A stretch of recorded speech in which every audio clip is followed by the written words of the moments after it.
Assalamualaikum warahmatullahi wabarakatuh. Kembali di dalam Bicara Medan Muzakarah Ehwal Semasa bersama tamu-tamu cendekia. Kita akan menghurai persoalan, kita akan menitik pengertian, kita akan mencerna pandangan dan kita akan menyimpul kesimpulan dan rumusan. Itulah dia bicara. Dan kali ini kita akan membicarakan tentang soal mengenai saudara baru, khususnya cabaran dakwah saudara baru. Dan untuk membincangkan hal ehwal ini, kita ada dua tamu kita yang kita undang khas untuk bicara kali ini. Dan mereka adalah, di sebelah saya ini, adalah yang dinamanya Abdul Qadir, that's your Muslim name, atau lebih dikenali dengan Benjamin, atau dulu yang dikenali sebagai Benjamin Davis, alright? Beliau adalah seorang sukarelawan kini di Perkim atau Pertubuhan Kebajikan Islam Malaysia yang lahir pada tahun 1962 di selatan London, ya. Dan beliau merupakan seorang yang telah dibesarkan dalam suasana Kristian dan kini adalah seorang Muslim, telah masuk Islam pada bulan atau pada usianya 24 tahun pada tahun 1997 dan kini beliau tinggal di Malaysia sudah hampir setahun lebih. Dan hujung sekali ialah, saya fikir ramai di antara mengenali, beliau kadang-kadang tersiar di dalam rancangan Assalamualaikum. Beliau adalah Syekh Kirit Kakulal Govinji, yang merupakan seorang pegawai dakwah Islamic Foundation and Services Foundation ataupun IIS atau IIS. Beliau juga adalah duta dakwah bagi sahabat Islamic Media dan telah melafazkan syahadah pada 14 tahun yang lalu. Dan kini beliau menyampaikan ceramah di gereja dan beberapa tempat yang lain dan juga beliau merupakan panel kaunseling murtad India. Baik, perbincangan kita ialah tentang cabaran dakwah saudara baru. Tapi sebelum kita membicarakan itu, sudah tentu kita nak mengenali sedikit perjalanan. Dalam bahasa Inggeris kita the journey, untuk mereka mengerti dan memahami dan akhirnya memeluk agama Islam atau mengucapkan syahadah itu. Jadi I think shall we begin with the one that is a bit further away from us. Okay, then welcome Abdul Qadir, yeah? So easier for me to call you what? Yep. Qadir? No. Abdul Qadir. All right. Brother, if you can give us a little bit, how did you come in touch with Islam and later embrace Islam? It was quite a journey, I heard. Alhamdulillah, it's, you know, every conversion is a beautiful story. Yes. I think mine was not particularly special, but then I'm used to it. I hear it every day. Basically, yeah, I was at university. I was very inquisitive about. I seem to have, my mind seems to have been erased of Islam. I didn't really understand what it was, or know, or be interested in it, or be aware of it. But I was investigating Taoism and Confucianism. What made you want to learn all that? It was just a matter of interest, or? Yeah, I think trying to find fulfillment, personal fulfillment. The Far Eastern religions are very about something internal kind of self-development. Mm-hmm. So that is very appealing in the West now because it's very secular. You can do that without telling anyone what to do. Everyone can be on their own journey. Mm-hmm. So I was investigating that, and at university, and I got talking to a Muslim, and he went, "Wow, this guy, I have to give him Islam. I must give him Islam." And he didn't know much himself. He was just, he just thought this is a person who needs to be guided. Oh. And so he did his best. Yeah. He became more Islamic himself, and then the guided become guided. The guide become guided. I'm still very good friends with him. He's a beautiful brother. Alhamdulillah, he always had a good heart. But I think he was more interested in Islam after he helped me. So he did a lot of a role in helping you to embrace or to... He basically organized halakat in his house. He invited someone who was doing da'wah to come to his house, and they were actually doing da'wah to Muslims. They were not doing da'wah to non-Muslims. They were having halakat about ahkam sharia, about usul, about many things. But subhanallah, this was the right thing for me. Oh, really? It was definitely the right thing for me, because what I realized and what I understood about Islam, the beauty of Islam, is that, what people hate, the West, what they hate about today is Sharia. What I found is the most beautiful thing is Sharia, because they say, oh, no, you have this rule and you have that rule and you are very fixed. As an individual, you can have flexibility, but as a society, you have to have limits. You have to, and they're always thinking about, well, you want me to do this. Oh, I'm not like that.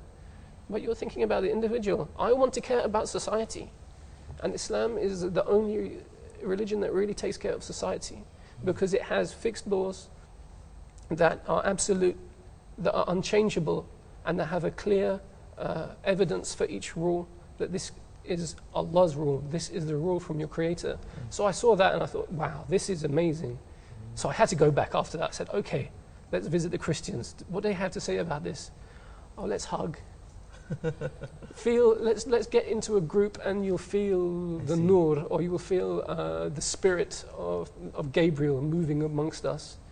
They only had emotional responses. They did not have, it was just, they have nothing like that. And I also already knew that from my study of Far Eastern kind of philosophies, this was about self-development. So I said, okay, now I can try and develop myself, at the same time contribute to society, at the same time have something that's called real justice, absolute justice. Justice is not a relative thing. Like in Islam, you don't have to pay to go to the court. You don't have to have a really intelligent or clever lawyer to be able to have your case heard. And even, subhanAllah, in Islam, the judge, he will not stop. He say, okay, I've made my judgment. He said, this person, he's been bad. He said, okay, what about this person if he was a thief? What about his employer? Call his employer. Why did he have not enough money? Huh? It's not just plain. It's about actually solving the problem. Yeah. It's not just about, it's helping, the judge is actually helping society. It's not about making the rules or ruling it. Yeah. Like even like the case of the husband and the wife. The wife says, she comes to the judge and she says, I want a divorce. I cannot bear this man. He makes me feel ill. Here, in a secular society, you say, okay, it's broken. Sort out the divorce, move on. No, in Islam, the judge, he is the one who goes, oh, what is it exactly about this man don't you like? He stinks. Okay, takes the man away, gives him a bath, gives him some new clothes, puts him back in front of the wife. She doesn't even recognize him. Says, would you be happy to be married to this man? This is your husband. And she goes, and the problem is solved. Fantastic. Now you've given us more than your journey. You have moved into the essence of why you profess Islam. Shah bagaimana? Brother Shah. Dah setuju tadi panggil Brother Shah ni? Ya, betul. Brother Shah macam mana? Saya pula begini, kita hidup di Malaysia ni dalam masyarakat majmuk kan, pelbagai agama, pelbagai bangsa. Jadi saya bermula dengan mengenali seorang wanita Islam, jatuh cinta dengan dia, kemudian nak kahwin dengan dia. Tetapi undang-undang di Malaysia, saya kena masuk Islam dulu sebelum saya dapat kahwin dengan dia. Dan ini membawa saya kepada pengalaman saya untuk mempelajari apa itu Islam. Secara ringkas, perkara yang meyakinkan saya tentang Islam itu adalah agama benar, ada dua faktor. Faktor yang pertama ialah siapakah Tuhan. Di dalam Al-Quran ada satu surah khusus menceritakan kepada kita siapa Allah Subhanahu Wa Taala, iaitu suratul Al-Ikhlas, surah nombor 112 ayat 1 hingga 4. Yang biasa imam akan baca dalam solat ya, iaitu Qul huwallahu ahad sehinggalah habis surah tadi. Jadi di dalam 4 ayat ini cukup jelas siapakah Allah Subhanahu Wa Taala. Sebagai contoh, Qul huwallahu ahad artinya Allah itu esa, tunggal, satu. Tuhan bukan 2, 3, 4 dan sebagainya. Allahus Samad. Allah tidak memerlukan apapun, Allah tidak bergantung pada suatu apapun, tetapi seluruh alam, seluruh makhluk bergantung kepada Allah. Lam yalid walam yulad. Allah tidak melahirkan dan tidak dilahirkan. Yakni Allah tidak ada anak, tidak ada ibu bapa. Walam yakul lahu kufuwan ahad. Tidak ada satu apapun yang serupa dengan Allah. Jadi kalau kita lihat dalam 4 ayat ini, sangat jelas inilah Tuhan yang saya tercari-cari sejak umur saya 9 atau 10 tahun. Saya sebenarnya membesar dalam keadaan agnostik selepas umur 10 tahun. Tidak pasti Tuhan wujud atau tidak wujud. Adakah manusia yang mencipta Tuhan atau Tuhan yang mencipta manusia? Dan perkara lain yang meyakinkan saya tentang kebenaran Islam tadi adalah ayat-ayat Al-Quran yang menceritakan tentang penemuan-penemuan sains mutakhir. Bagaimana di dalam Al-Quran 1400 tahun yang lepas boleh menceritakan penemuan sains moden. Sebagai contoh, kalau kita ambil surah Al-Anbiya, surah 21 ayat 30, menceritakan tentang Big Bang, ataupun matahari dan bulan beredar pada orbit masing-masing, disebut di dalam Al-Quran surah Yasin surah 36 ayat 40, ataupun matahari berputar pada paksinya surah Al-Anbiya surah 21 ayat 33, atau kejadian embrio dalam perut ibu. Embrio tadi macam mana pembesarannya disebut cara tepat sekali di dalam surah Mukminun surah 23 ayat 14, dan banyak lagi ayat-ayat lain. Ini meyakinkan saya Al-Quran ini bukan daripada manusia. Jadi artinya Brother Shah menerima Islam itu setelah pengkajian. Walaupun syarat pertama ataupun perasaan pertama itu adalah kerana ingin berkahwin dengan seorang Muslim, ya. Benar. Akhirnya mencari, dan siapa yang menyampaikan, membaca ke ataupun mendapat bimbingan daripada sesiapa ke? Saya banyak berkawan dengan orang-orang Islam. Bila saya bekerja dulu di satu syarikat swasta, 90% rakan-rakan kerja saya ini orang-orang Melayu Islam. Pelanggan-pelanggan saya pun boleh katakan 99% adalah orang-orang Melayu Islam. Tetapi saya tidak memahami apa itu Islam. Kadang-kadang bila saya bertanya kepada orang Islam, termasuk ustaz dan sebagainya, gambaran Islam yang diberi kepada saya menakutkan saya. Contohnya dalam Islam, kita kena solat 5 kali sehari. Saya fikir mana mungkin saya dapat solat 5 kali. Saya dalam agama lama nak pergi ke kuil setahun sekali, setahun 2 kali pun susah. Ini dalam Islam tiap-tiap hari kena solat 5 kali. Nak bangun subuh pun sudah jadi satu jihad. Masuk Islam dia kata kena potong, iaitu kena bersunat atau berkhatan. Masuk Islam tak boleh makan ini, tak boleh makan itu, tak boleh minum ini, tak boleh minum itu. Ini haram, itu haram, ini dosa, itu dosa. Ini masuk neraka, itu masuk neraka. Jadi sangat menakutkan. Jadi tidak membuat saya terasa macam nak memeluk agama Islam. Jadi I just like to inquire. So when you meet or when you profess Islam, was it out of how did you go about it? I mean, believing in it is one thing, but has anybody influenced you in any way? I've got about a minute. Okay, so anyone influenced me? Yes. Well, obviously my friend was giving me dawah. We've got another half a minute. Oh wow, I don't know. Yes or no? It's a personal journey. At the end of the day, I felt obliged. I didn't feel like maybe I would like to become Muslim. I said I have to become Muslim. Right. I have to become Muslim. That's one statement which I'm going to revisit that. Don't worry. Baik saudara, kita rehat seketika kerana perbincangan kita ini sudah menarik. Saya sudah melihat bagaimana perjalanan kita, semua dapat melihat. Sekarang ni kita dengarkan nanti apa penjelasan-penjelasan lain yang bakal kita bangkitkan nanti. Baik, kita istirahat seketika, kembali selepas ini bersama Bicara.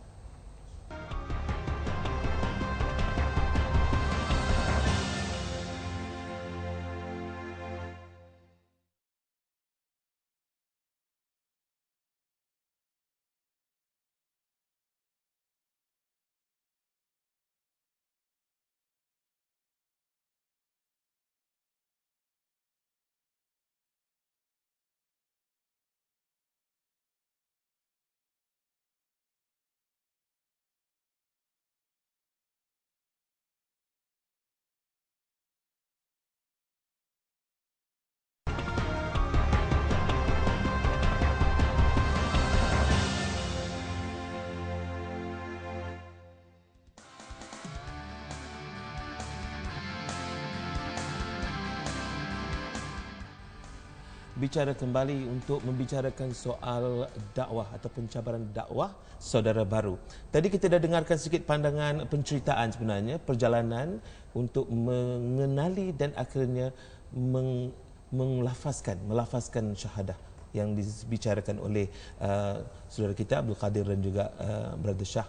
Baik, sekarang cuba kita dengarkan pula ataupun melihatkan bagaimana usaha-usaha untuk mendekati golongan yang bukan Islam, tetapi dengan pendekatan yang terus ke lapangan, bertemu dengan mereka, dan ini telah dilakukan oleh satu kumpulan yang dipimpin oleh Sifu Nasir yang dinamakan Studio Mu'alaf and Friends. Jadi sama-sama kita saksikan sedikit petikan ini dan saya akan memberikan kepada anda apakah yang berlaku di dalam pengalaman ini. Baik, ini berlaku pada 18 Disember 2010. Sama-sama kita saksikan.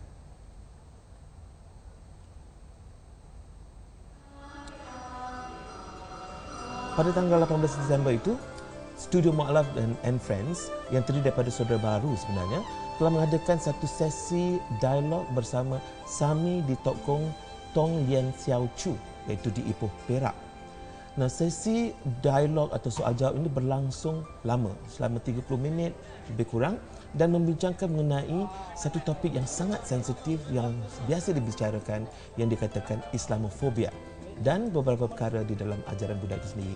Dan penggerak kepada aktiviti ini adalah dipimpin oleh seorang saudara baru juga yang dikenali dengan nama Sifu Nasir.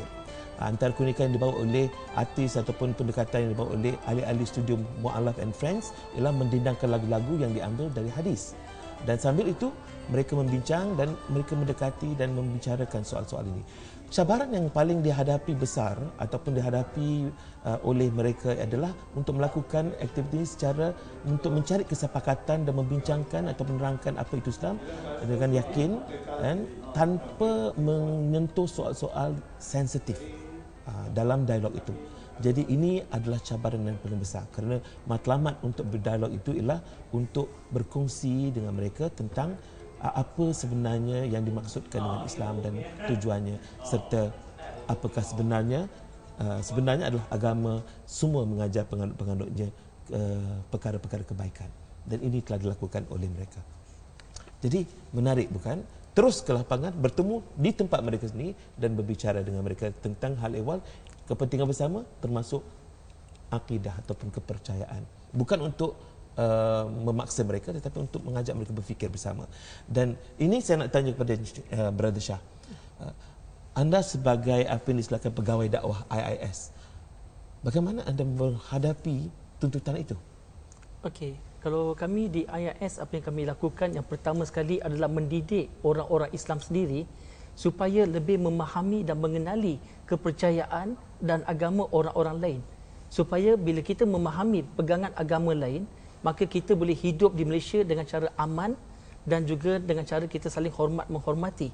Seterusnya, kita selalu buat perancangan-perancangan di mana kita ziarah ke gereja-gereja, ke kuil-kuil Hindu, ke tokoh-tokoh Buddha dan sebagainya, di mana kita melihat sendiri bagaimanakah cara mereka melakukan upacara-upacara sembahyang. Kemudian kita ada sesi dialog dengan padri-padri atau sami-sami Buddha untuk mengenali agama-agama tersebut. Dan di samping itu, kita juga melatih sebagai orang Islam ni bagaimana kita nak berhadapan dengan orang-orang lain. Kita ambil contoh, kita berdakwah kepada orang Islam, kita berdakwah kepada orang-orang bukan Islam, kita juga berdakwah kepada golongan mu'alaf. Golongan mu'alaf ni adalah orang yang sudah berminat dan memeluk Islam, mungkin sudah mengucap syahadat, mungkin belum lagi. Jadi kita memberikan kaunseling pada mereka, membantu mereka. Ada juga kes-kes murtad sebagai contoh, di mana orang Islam dia nak keluar daripada Islam. Jadi bagi mereka yang nak keluar daripada Islam, kita berikan kaunseling supaya mereka lebih memahami apa itu Islam. Memanglah akidah tidak boleh dipaksa, tetapi kadang-kadang ada yang keluar daripada Islam kerana tidak memahami apa itu ajaran Islam. Dan kita juga ada program-program di mana kita berhadapan dengan remaja-remaja, di mana kita buat program tertutup khusus untuk remaja-remaja. Katakan daripada umur 15 tahun hingga 18 tahun saja. Dan dalam perjumpaan ini ada satu syarat. Syaratnya ialah ibu bapa tidak dibenarkan masuk. Kenapa? Kenapa? Supaya remaja-remaja ini kita nak mereka bebas. Mereka boleh bertanya apa sahaja soalan tentang Islam. Apa sahaja. Tidak ada apa-apa batasan, tidak ada tapisan. Kita berbincang sesama sendiri. Dengan cara ini, remaja tadi dapat mengekspresi diri mereka. Dan di sini bukan saja mereka dapat belajar dari saya, sebenarnya saya pun belajar dari mereka. Jadi ini satu perkongsian dan kita dapat lihat betapa indahnya Islam itu sendiri. Menarik Syah punya pendekatan itu, ya. Lebih bersifat pembangunan komuniti, pendekatan komuniti itu. Now I'd like to inquire from Brother Abdul Qadir, how do you go about reaching out to the non-Muslims? Alright, you in a majority non-Muslim situation down in England. So how do you find it? Well, if you don't mind, I would actually like to tell a story of a friend of mine who he told me this story just last weekend, and I think it's beautiful because the point of this story is that Allah is the guide. We just have to make some effort, and He will use us. Okay. So the story is this: that he is a Muslim. He is a white man. He became Muslim in 1986. He told me, but the first dawah he received was from a drunkard. This man he would drink the ara. He would be very drunk, and he would start shouting at people, abuse and swear words. But amongst it all, he would say to these people, he would say to my friend, "What do you know? What do you think you know? You said you will see me tomorrow. You might not be alive tomorrow." He said, "You may be dead tomorrow." This is a drunkard man. He says, "You must say Insha'Allah." And he's a Muslim? This was a Muslim saying, a drunken Muslim. A drunken Muslim. This was his first introduction to Islam, my friend. So, you know, subhanAllah, anyone can give da'wah. You know, we make niyyah, we should try and make the best intention, and we should try and educate ourselves to speak with hikmah. But even one word you have, even the smallest thing, you should say it, and you should not be afraid to say it. And you should be generous. This is a gift to the humanity. You are not saying this just to save yourself. True. You are saving, you are my friend. I want you to have the best of this life and the best of the hereafter. Right. So your experience reaching out, apart from the story of your friend, how was it? Was it like an aggressive experience, or it was a rather calm and cool kind of environment? Giving da'wah to people in the UK is, well, you have two. You have the intimate da'wah, and then you have the stall da'wah. The stall da'wah, you must bring a book and a drink and a comfy chair. This is the bottom line with stall da'wah, and you know, you have plenty of pamphlets, and most of the time you will spend 2 minutes with someone, you will give them a pamphlet. One-to-one or whatever, or maybe there will be a group of people, and you would just give them and you would recommend, this is what I think you should read. And please get back to me and give the phone number, and very rarely you get a response from that. But obviously you have people at work or whatever, these, you know, people you are acquainted with. Of course, I wanted to try and introduce my mum to Islam, to persuade her to become Muslim. Unfortunately, you know, she tried many religions before, or many different flavors and versions of Christianity, and she decided that she has done enough experimenting, and that she would just be a spiritual person, a good spiritual person. Right. And unfortunately, she will not accept Islam from me. But so the challenges is great, especially in a majority non-Muslim environment like yours. I think everywhere. I don't think the challenges are very different in any specific place. Even in Malaysia, you think? I think even the challenges here are the same, mostly. Syah, can you boleh berikan sedikit pandangan untuk pengetahuan anda semua? Tadi apa yang saudara kita kata tadi ialah beliau mempunyai pengalaman yang tersendiri di dalam mengajak orang yang bukan Islam di England ini bagaimana untuk mendekati atau memahami Islam ini. Tetapi artinya cabarannya lebih berat. Pada dia cabaran di mana-mana saja berat, sama macam apa yang dilalui di England. Dan beliau mengharapkan kalau boleh ibunya sendiri dapat mengucapkan syahadah itu, tetapi katanya mungkin sukar. Bagaimana dengan Brother Syah pula? Okey, kalau kita sebut tentang cabaran ini kan, saya akan bagi pada dua. Satu adalah cabaran bagi orang yang nak memeluk agama Islam itu sendiri.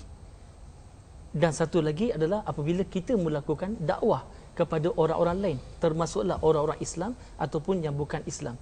Secara ringkas, kalau cabaran yang dihadapi oleh mereka yang memeluk Islam, saya bahagi pada 3 pula kali ini, iaitu cabaran sebelum masuk Islam, cabaran semasa nak masuk Islam, artinya dia sudah tahu Islam itu agama benar, jadi tengah buat keputusan nak masuk atau tidak. Dan cabaran ketiga ialah selepas memeluk agama Islam. Jadi ini adalah cabaran-cabaran yang dihadapi oleh mualaf. Kemudian kami sebagai orang yang telah memeluk Islam, kemudian nak berdakwah kepada orang lain, khususnya kepada orang-orang Islam itu sendiri. Kadang-kadang mereka melihat kami, awak ini mualaf, awak ini masuk Islam, awak apa tahu? Kami sudah lebih lama Islam daripada kamu. Kami sudah makan garam lebih dari kamu. Jadi bukannya kamu mengajar kami yang patut ajar kamu. Tetapi saya lihat dalam Islam ini kita saling nasihat menasihati. Dalam kita ambil contoh dalam ayat Quran ya, watawasau bil haq. Saling nasihat menasihati. Dia tak kira sama ada kita lama Islam ataupun baru Islam. Dan seperti mana juga saudara Abdul Qadir telah pun menyebut hadis Rasulullah sallallahu alaihi wasallam, balighu anni walau ayah. Ini hadis sahih daripada Sahih Bukhari jilid 4 hadis nombor 667. Jadi kita semua ada kewajipan untuk berdakwah kepada semua sekeliling kita. Apa yang kita tahu kita sampaikan. Dan dalam kita berdakwah kepada orang-orang bukan Islam khususnya, banyak perkara kita dapat belajar. kita sebenarnya dapat mengenali agama kita sendiri dengan lebih baik lagi. Sebab orang-orang bukan Islam, dia akan tanya soalan tentang agama Islam. Maka kita kena bersedia dengan jawapan. Kalau kita tidak ada jawapan, maka kita kenalah buat sedikit kajian, research, dapatkan jawapan dan kita berikan pada dia. Cara tak langsung, kita juga mendidik diri kita sendiri. Dan seperti mana Abdul Kadir, di antara pendorong untuk saya berdakwah ialah mahu berdakwah pada keluarga saya, ibu bapa saya, adik-beradik saya, saudara mara saya, rakan-rakan saya, jiran-jiran saya. Ya Allah, bukakanlah hati mereka agar mahu memeluk agama Islam sebelum kamu mencabut nyawa mereka, insya-Allah. Now, in your experience, our brother has spoken a lot about what he feels and how to relate to Muslims and non-Muslim as well.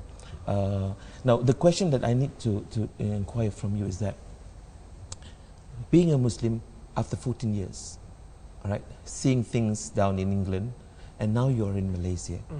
Now, here you are involved as a volunteer in Perkim. So you're dealing also with new Muslims or reverts, all right, and of course you deal also with non-Muslim as well. So how do you go about facing the challenges here in Malaysia as compared to what you had in England? I think one of the issues in Malaysia is some conversion is not sincere, and this is always a fear of the Muslims that maybe this person, he's just doing it for the zakah or just for marriage or so on and so forth. In UK, you have no such fear. You are sure that this person he is taking shahada in fire. If he is going through this effort here, it must be because he has a relationship with Allah. He has recognized his position in this world. In Malaysia, I think we are maybe sometimes too cynical and worried about the motivations of non-Muslims. But I would say that how can you cannot, if you do not remove these problems, you will not be able to talk to this person anyway. If this person is worried about their stomach, you must deal with their stomach. So, inshallah, we can be generous with the new Muslims, help them, help solve their problems, and then we will have a relationship with them because of that, and we can, inshallah, open their hearts and put them on a course of lifelong study. As Muslims, we should always be studying and always be learning. And it's for all of us. Satu pandangan yang juga penting tu untuk pandangan atau untuk maklumat anda tadi, apa yang telah dikatakan oleh Saudara Kadir itu sudah jelas bahawa walaupun ada di antara yang di Malaysia pada pengalaman dia, ada juga yang masuk ataupun yang menganut agama Islam itu mungkin mempunyai nawaitu yang tersendiri. Tetapi bagi dia ialah tidak boleh kita jadikan itu sebagai alasan untuk tidak benar-benar mendekati dan membawa dia untuk mengerti tentang Islam itu.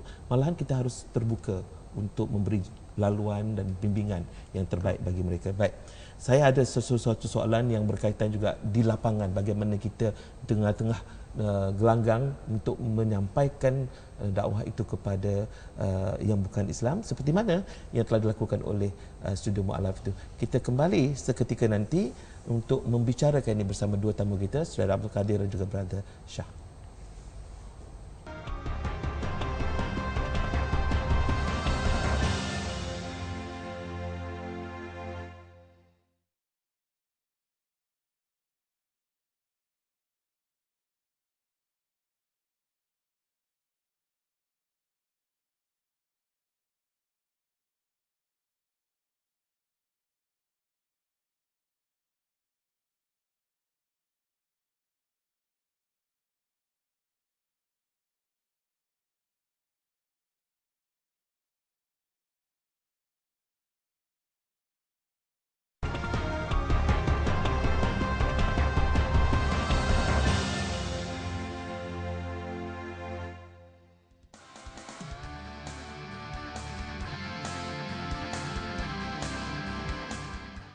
Baik, kembali kita dalam bicara, kita bermuzakarah mengenai hal-hal ehwal semasa, dan tentunya seperti mana yang saya kata-kata, ada sesoalan yang saya ingin tanyakan sangat kepada kedua-duanya.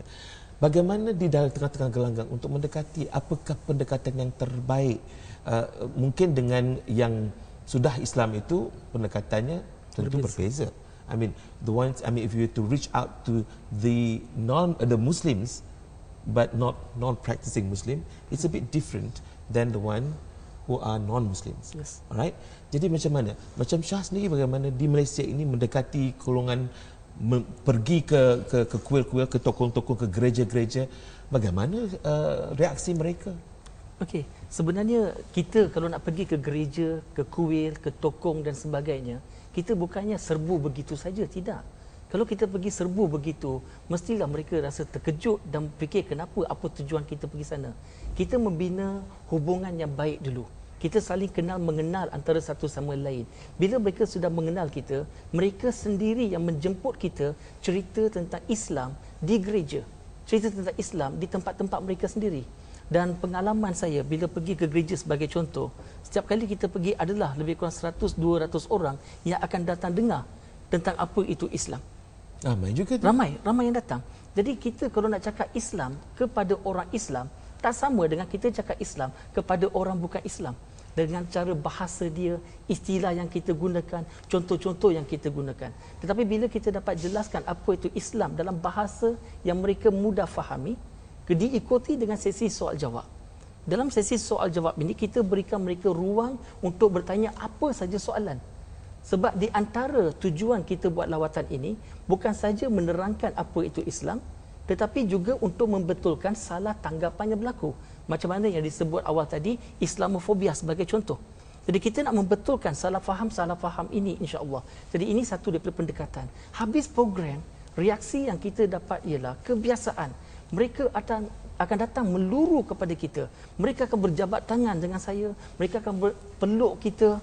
Dan mereka akan kata, terima kasih kerana hari inilah baru saya faham apa itu Islam. Tapi timbul persoalannya, apakah tidak ada di kalangan mereka ini bila diletakkan kita di dalam gereja dan menyampaikan itu, apakah tidak sesuatu kelompok yang merasakan bahawa ini satu cabaran atau mencabar agama mereka sendiri?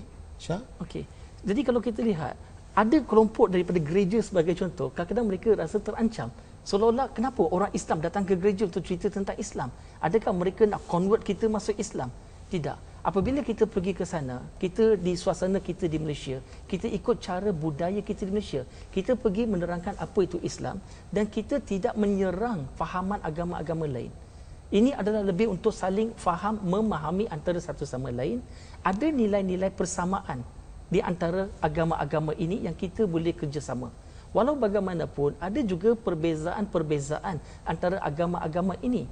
Di mana ada perbezaan, kita bersetuju untuk tidak bersetuju. Tetapi kita tidak perlu bergaduh. Walaupun ada perbezaan, kita masih boleh hidup bersatu dengan perpaduan dalam keadaan yang aman damai. Jadi kalau kita saling hormat menghormati, itu memudahkan. I was just asking Brother Shah that he went to churches, to all these places of worship of the non-Muslims, and then expressing them about Islam. Now, have you had any experience doing that anywhere during your times in England or even in Malaysia?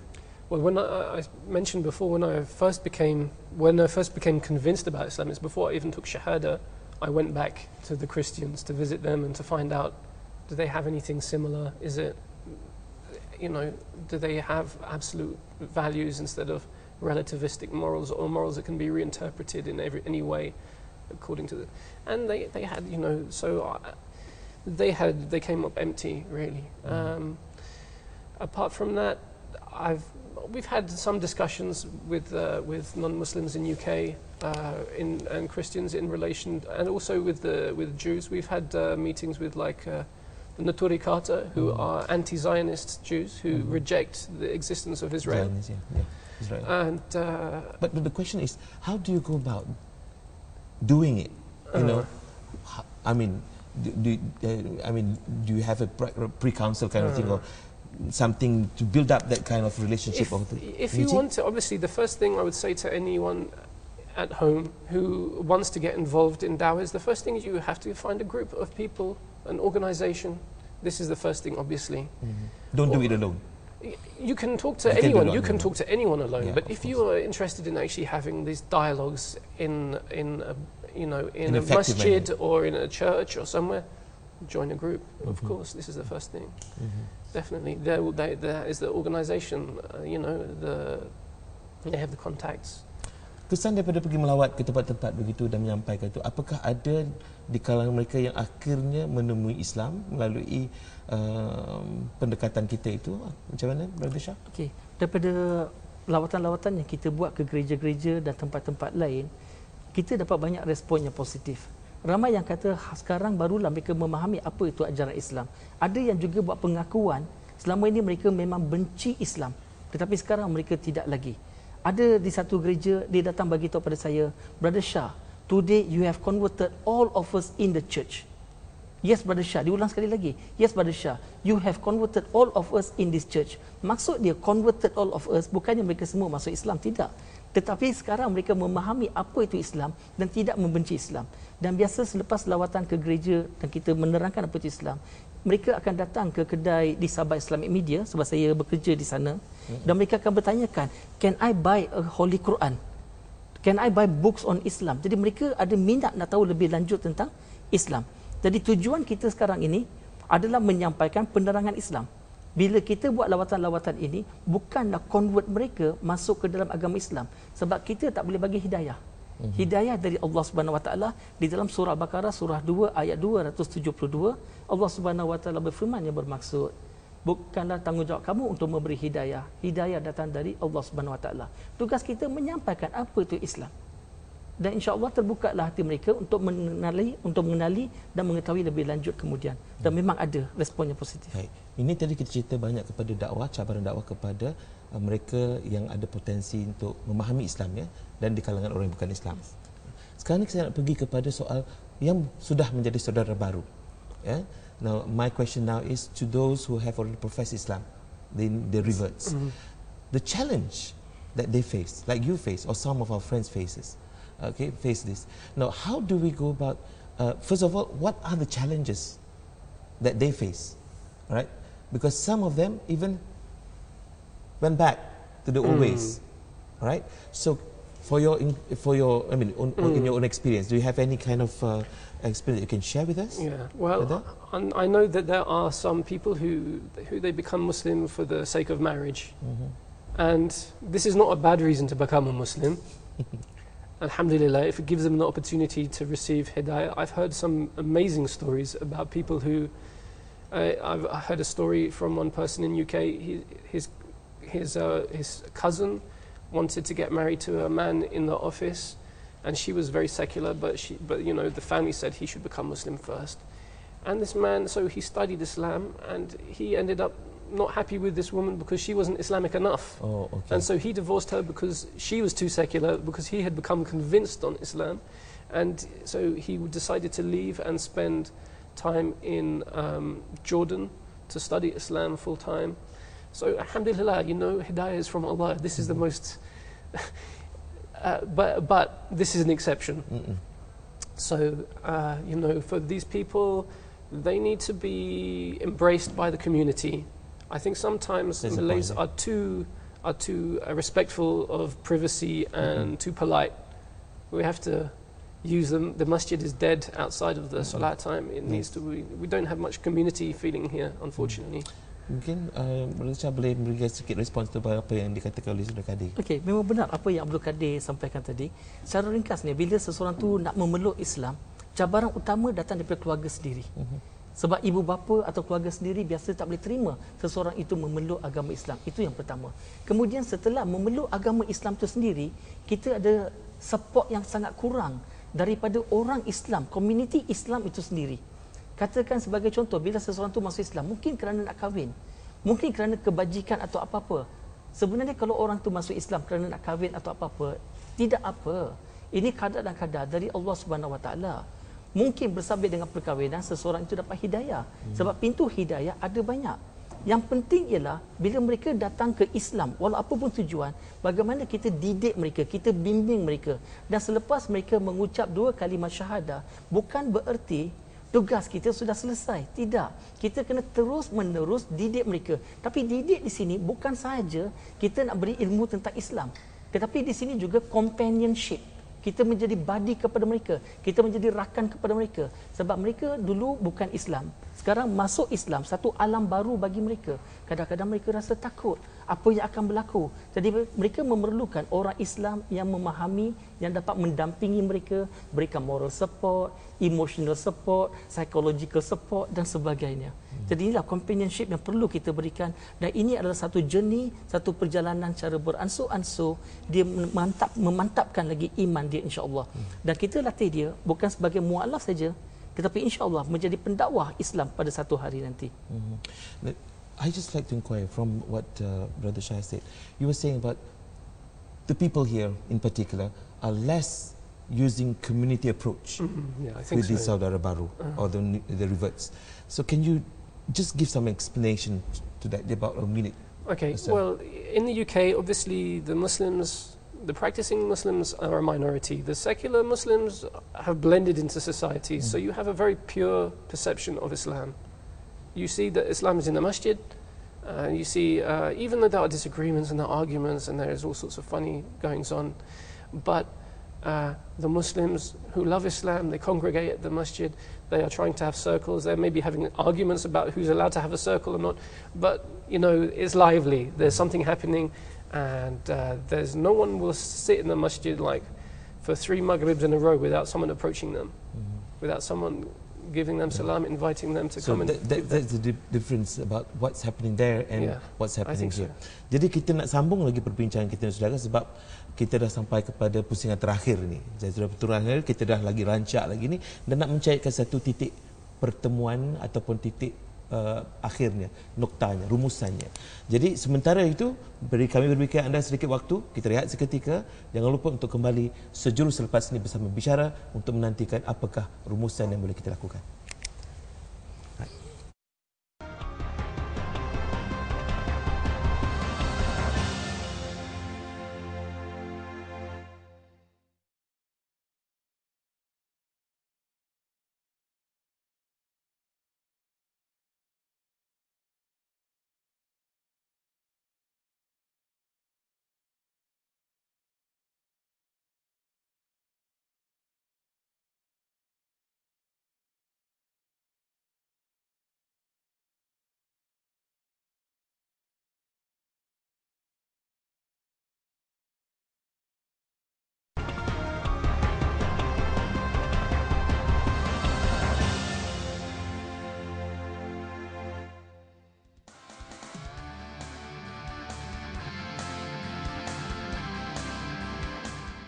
Baik, kita sudah sampai kepada penghujung rumusan untuk membicarakan soal cabaran dakwah Saudara Baru ini.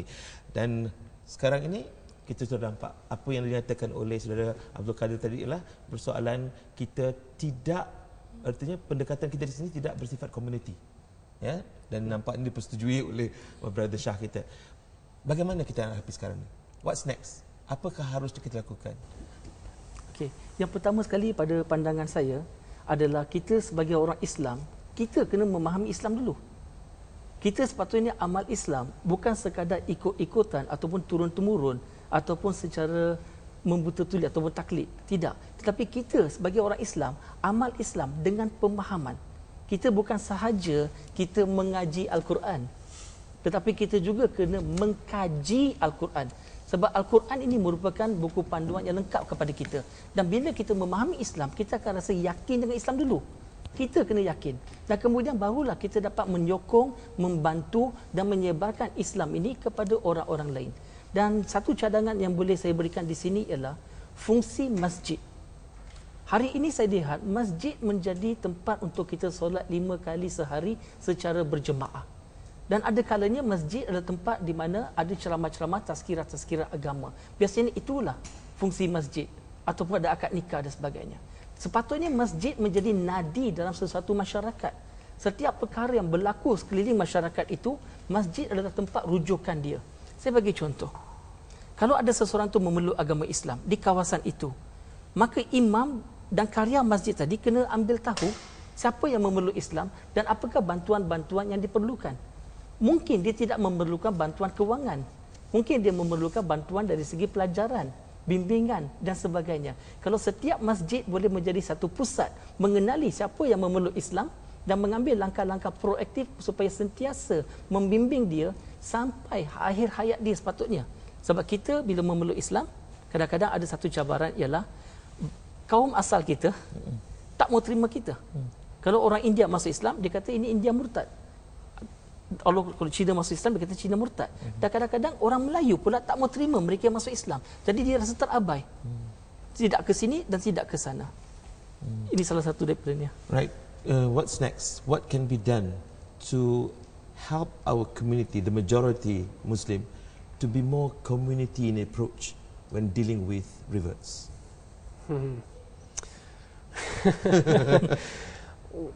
Well, You're a good observer. Yeah, you know? I think just don't be too polite. Come and say salam, you know, and don't just say salam. You know, let's go makan. This is what you do best. Sorry, I'm sorry about that. Bad joke. But seriously, yeah, you know, socializing is a very important part of building a community, of building a society. So, you know, if you have a relationship with someone, they will ask you questions. They will ask you the questions that are on their mind. And if you cannot answer the questions, at least you now know what to research or what to ask the imam or someone else about. Functioning as a Muslim, as a brother, that is what we should do. Yes. Itu mungkin that's what I think you were trying to say. Innamal mu'minuna Betul. bukan hanya bercakap dan masuk Islam habis, tetapi melaksanakannya dalam segi perbuatannya dan penerimaannya, dan ia harus dilakukan oleh keseluruhan masyarakat itu, bukan hanya sekelompok kecil saja. Saya tambah sedikit lagi. Kita sepatutnya bukannya menghukum orang lain. Sepatutnya kita mendidik, kita membimbing dia. Dan seperkara lagi, apabila kita sebagai komuniti Melayu yang lahir dalam keluarga Islam, bila ada orang memeluk agama Islam, fahami mereka. Jangan jadikan mereka Melayu. Tetapi jadikan mereka insan tersebut, tetapi insan yang memahami Islam. Saya bagi contoh, apa yang banyak berlaku di Malaysia ini, kita bukan Islamkan seseorang itu, tetapi kita memelayukan dia. Kita mahu melihat dia ada ciri-ciri Melayu, maka dia sudah Islam. Sebab di Malaysia kita sinonim Islam itu Melayu, Melayu itu Islam. Bila masuk Islam disamakan dengan masuk Melayu. Itu yang berkata masuk Jawi. Masuk Jawi. Yeah. Jadi ini di antara perkara yang berlaku, dan apa yang saya akan syorkan adalah mereka yang lahir dalam keluarga Islam, kita berperanan sebagai ansar. Dan mereka memeluk Islam ini, mereka adalah muhajirun. Dan bagaimana Rasulullah telah memasangkan waktu hijrah dulu, ya.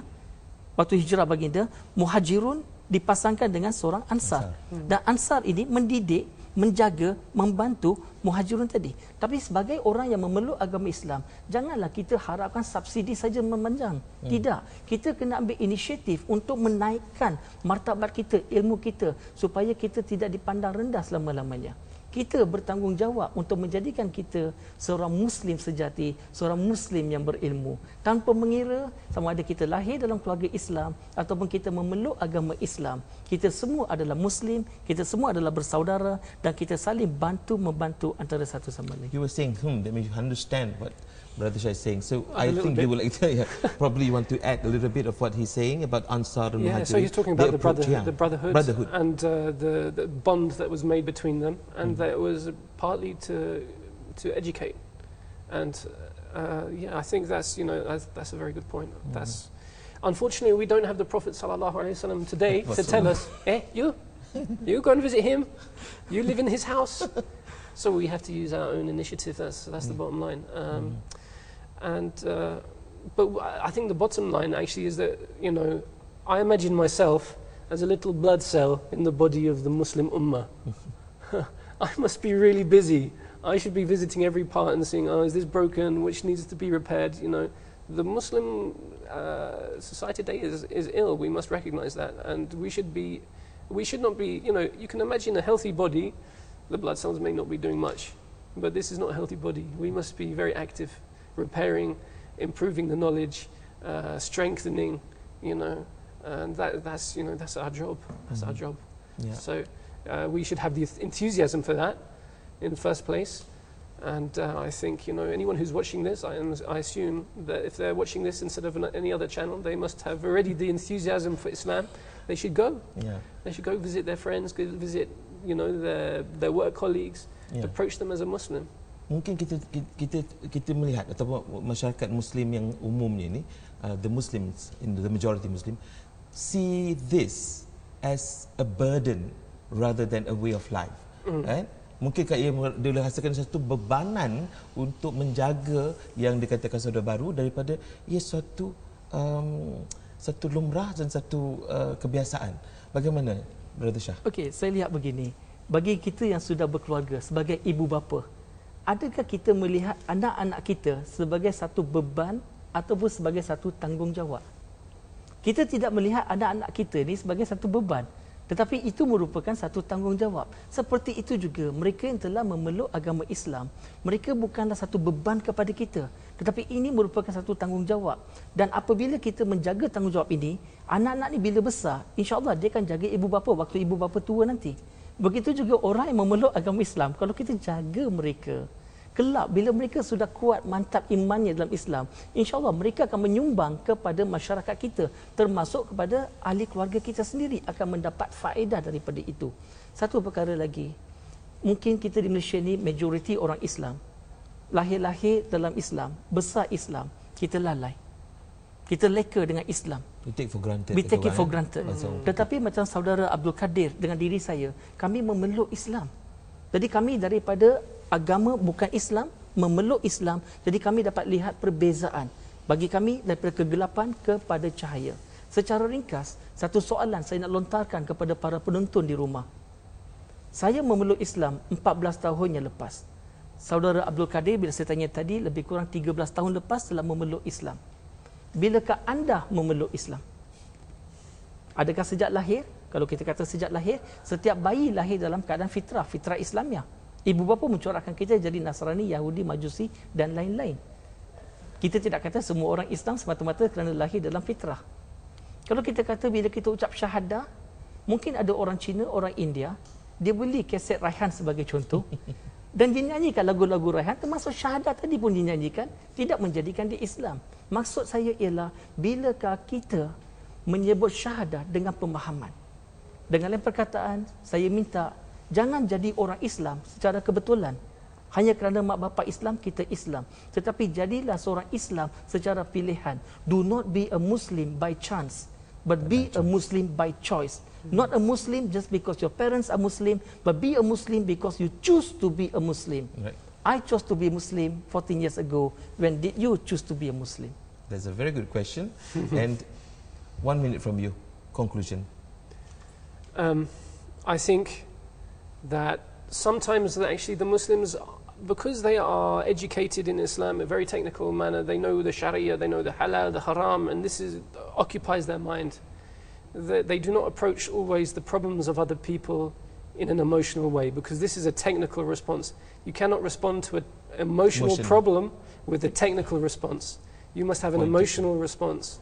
You must connect with that human being and understand they are feeling pain or anguish, and then understand how Islam can solve that pain. Fine. I think that's the conclusion that you've made, both of you. Terima kasih kedua-duanya, Brother Shah dan also Abdul Kadir, for being with us. Kita sudah jelas tentang apa yang dinyatakan. Saya fikir kita semakin memahami, ya, mu'alaf itu ataupun saudara baru itu bukan bermula daripada seorang yang bukan Islam masuk Islam. Malahan orang yang dalam Islam tetapi tidak mengerti Islam akhirnya menemui Islam juga adalah saudara baru. Mungkin seperti kita bersama. Jangan lupa saudara, silalah hantarkan pandangan anda dan cadangan anda kepada kami melalui bicara@tvalhijrah.com. Dan kesimpulan pada kita ini, barangkali kita ambillah kira apa kata Rasulullah, sabda Rasulullah SAW, ya, bermaksud permudahkan dan jangan kamu menyukarkan, gembirakan dan jangan kamu menakutkan dalam urusan agama. Bukan itu satu formula bagi kita memahami saudara baru dan saudara baru memahami kita. Sehingga itu saudara, jumpa lagi. Assalamualaikum. Ma'assalam. Waalaikumsalam warahmatullahi wabarakatuh. Alright, that's good. That's good.